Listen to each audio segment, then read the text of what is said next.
हम इंसान इस धरती पर कहाँ से आए? धरती पर घूमने फिरने वाली लाखों प्रजातियों का जन्म कैसे हुआ?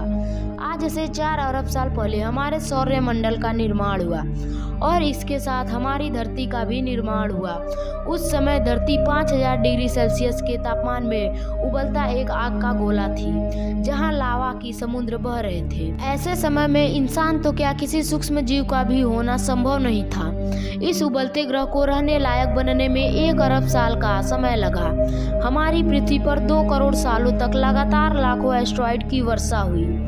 इन एस्टेरॉयड के अंदर पानी मौजूद था, इससे हमारी पृथ्वी पर समुद्रों का निर्माण हुआ।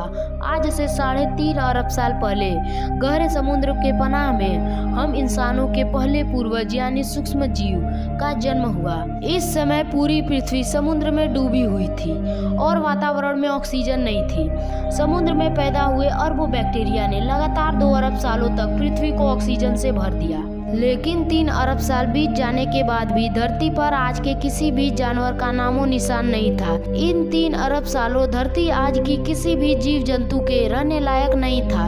अभी तक धरती पर इंसान की उत्पत्ति तो छोड़ो, एक घास का तिनका भी पैदा नहीं हुआ था, बल्कि जीवन समुद्र के अंदर तक ही सीमित था।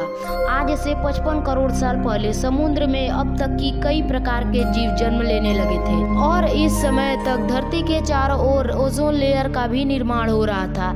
लेट डिवोनियम काल में 37 करोड़ साल पहले समुद्र में पैदा हुए बड़े जीवों को अधिक ऑक्सीजन की डिमांड होने लगी, जिस वजह से समुद्र में ऑक्सीजन लेवल कम होने लगा था। इस समय कुछ फिशेस ऐसी थी जो शैलो वाटर में रहती थी, पर ऑक्सीजन की कमी होने के वजह से उनको सांस लेने के लिए समुद्र तल के बाहर आना पड़ता था और इस तरह समुद्री जीवों ने लैंड पर रहना शुरू कर दिया।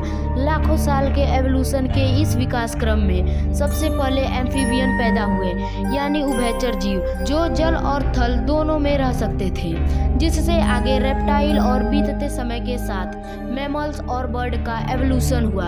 आज से 15 करोड़ साल पहले पृथ्वी पर जल, थल और नभचर जीवों का विकास हो रहा था, लेकिन अभी तक 4 अरब साल बीत जाने पर भी इंसान की उत्पत्ति नहीं हुई थी। 4 अरब सालों के विकास क्रम में सबसे पहले सूक्ष्म जीव बैक्टीरिया और उसके आगे इनवर्टिब्रेट्स यानी बिना रीढ़ वाले जीव समुद्र में पैदा हुए, जिसके बाद वर्टिब्रेट्स और मछलियां पैदा हुई।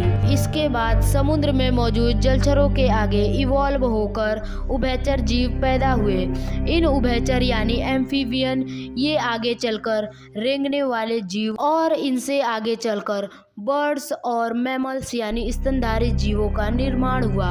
विकास के इस क्रम में प्रकृति के धबेड़े खाते खाते हजारों सालों में विशालकाय डायनासोर भी पैदा हुए, लेकिन अरबों सालों के लगातार चलते एवोल्यूशनरी साइकिल को एक आकाशीय घटना ने खत्म सा कर दिया था।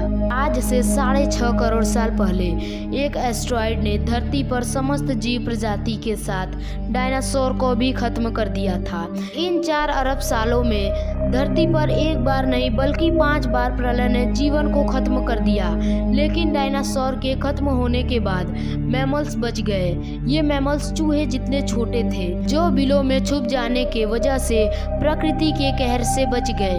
अब यही मैमल्स आगे चलकर कई प्रजातियों में बदलने लगे। लाखों सालों में ये मैमल्स धीरे धीरे आज से 6 करोड़ साल पहले बंदरों में इवॉल्व हुए।